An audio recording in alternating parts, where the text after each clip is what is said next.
News, सच जरूरी है। दर्शकों नमस्कार, मैं श्रद्धा तिवारी और आप देख रहे हैं MNS न्यूज टीवी। तो आइए देखते हैं आज की खास खबर। एक नजर डालते हैं आज की हेडलाइंस का। स्टैंड अप कॉमेडियन कुणाल कामरा के खिलाफ आशीष जायसवाल राबड़ी देवी पर नीतीश का वार। कुणाल कामरा की अभद्र टिप्पणी से बचा बवाल। तो आइए देखते हैं खबरें विस्तार से। स्टैंड अप कॉमेडियन कुणाल कामरा के खिलाफ आशीष जायसवाल का। स्टैंड अप कॉमेडियन कुणाल कामरा की शिवसेना प्रमुख एकनाथ शिंदे के खिलाफ कथित अपमानजनक टिप्पणी को लेकर महाराष्ट्र की राजनीति में बवाल मच गया। कामरा के खिलाफ FIR दर्ज की गई है। इस मामले को लेकर महाराष्ट्र विधानसभा के सदस्य वित्त राज्य मंत्री आशीष जायसवाल का बयान सामने आया है। तुमच्या नेत्यांवर हे बोलले अटक करा म्हणून त्याला हो थोडं सरळ हो इकडे बघ कुणाल कामरानी ज्या पद्धतीचं गाणं रचलं आणि त्यानंतर शिवसैनिकांकडून संताप व्यक्त केला जात आहे, आपली काय प्रतिक्रिया? आपल्या नेत्यांबद्दल आक्षेपार्ह दिला. काही लोक पिसाळलेले आहेत, स्वतःच्या प्रसिद्धीसाठी स्टंटबाजी करण्यासाठी आणि महाराष्ट्राचं वातावरण करण्यासाठी अशा पद्धतीचा प्रयत्न करत आहे. त्याच्या मागे काही राजकीय लोकांचा हात आहे असं माझं म्हणणं आहे. या सर्व लोकांवर कारवाई करायला पाहिजे आणि ज्यांनी महाराष्ट्राची परिस्थिती उद्या बिघडण्याचा प्रयत्न केला अशा सर्व लोकांवर कडक कारवाई होऊन यांना बेड्या घातल्या पाहिजे. कुणाल कामरा मागे कोणी राजकीय शक्ती असं वाटतंय आपल्याला? असं मला वाटत आहे, कारण की हे सर्व एका इन्स्टिगेशननी केलेलं आहे, सुपारी घेऊन केलेलं आहे आणि याच्या मागे कोण आहे मला सांगण्याची गरज नाही. हे महाराष्ट्राच्या जनतेला आहे. स्वतः विश्वासघात करणारे लोक कोणालाही एका लोकप्रिय नेत्याला अशा पद्धतीने बदनाम करण्याचा केविलवाना प्रयत्न करायचा, त्याचा तीव्र शब्दातून धिक्कार.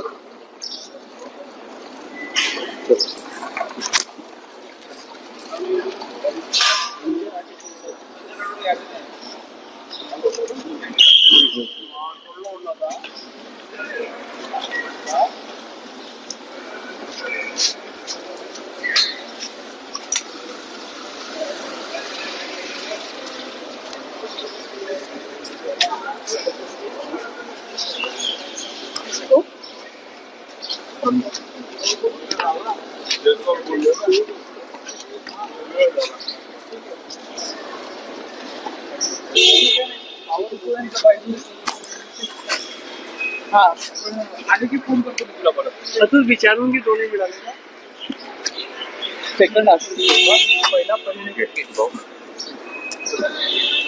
थँक्यू.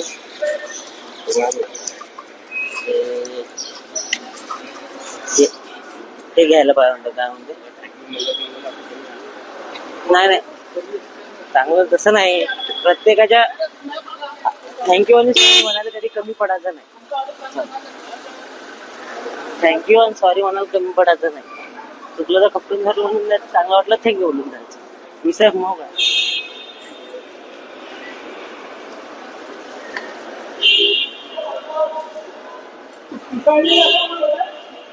पिसाळलेलं म्हणलं ना, नाही आशिष आपण यांनी पिसाळलेलं म्हणलं ना, आशिष ओके. तुम्ही परिणाचं ऐका ना.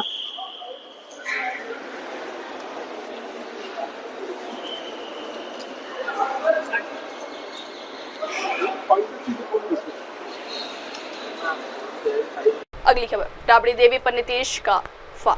बिहार विधान परिषद की कार्यवाही शुरू होते ही सदन में भारी हंगामा किया गया। राजद के सदस्यों ने बिहार में आरक्षण का दायरा बढ़ाने वाले फैसलों को लागू किए जाने की मांग की है।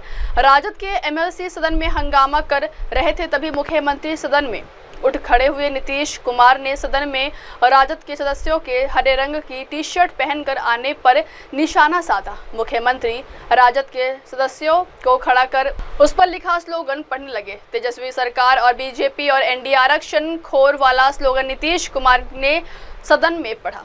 सदन में राबड़ी देवी उठ खड़ी हुई तो नीतीश कुमार बोले कि ये बेचारी को कुछ आता है, इसको तो ऐसे ही मुख्यमंत्री बना दिया।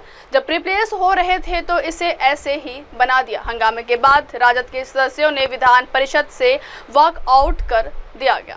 बीजेपी के लोग जो है बार बार जो है टिक्का टिप्पणी करते रहते हैं।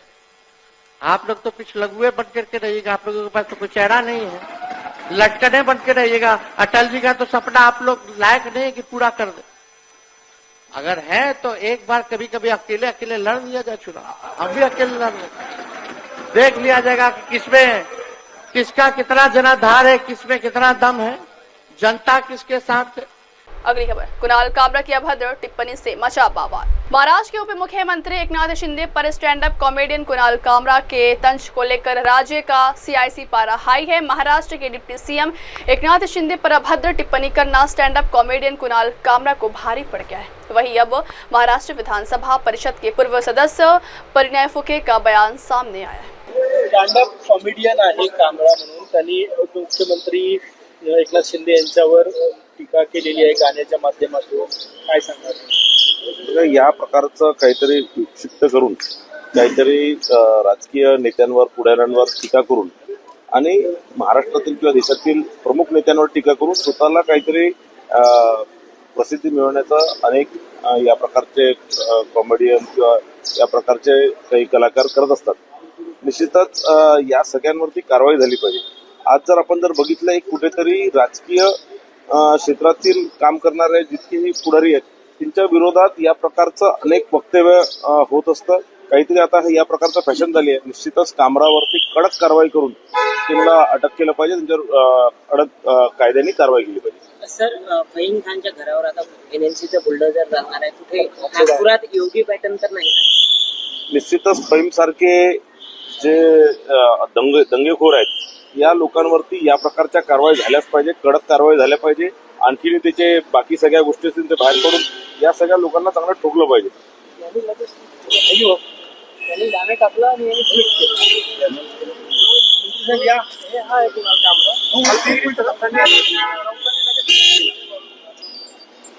कुणाची कमाल, जय महाराष्ट्र. तुमच्या नेत्यांवर हे बोलले अटक करा थोडं सरळ.